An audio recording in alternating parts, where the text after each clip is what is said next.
On entend ce mot partout, théorie du complot.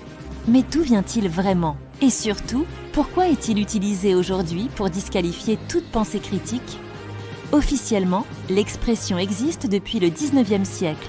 Mais ce n'est qu'à partir de 1967 qu'elle devient une arme politique.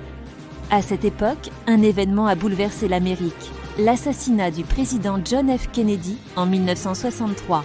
La version officielle accuse un seul homme, Lee Harvey Oswald, un tireur isolé. Mais très vite, le public doute. Les incohérences s'accumulent. Plusieurs coups de feu entendus, trajectoires improbables, témoins ignorés et des documents classifiés pendant des décennies. En réponse à cette vague de scepticisme, la CIA rédige une note interne, le mémo Onérode 35-960, en avril 1967. Son objectif? Contrer les critiques envers la commission Warren, l'enquête officielle sur l'assassinat de JFK. Dans ce document, la CIA recommande d'utiliser les médias pour dénigrer les opposants en les qualifiant de théoriciens du complot. Elle propose même des arguments types à relayer, comme « Ces personnes sont motivées par l'intérêt personnel, ils manquent de compétences.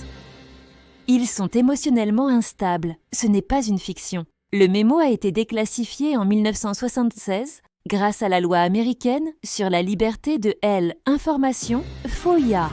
Et depuis, l'expression « théorie du complot » est devenue un réflexe médiatique, une manière de disqualifier toute critique officielle, même légitime. Alors posons-nous la question, ce mot est-il une simple étiquette descriptive ou un outil de manipulation sémantique conçu pour protéger le pouvoir et réduire au silence les voix dissidentes? Mythe ou vérité?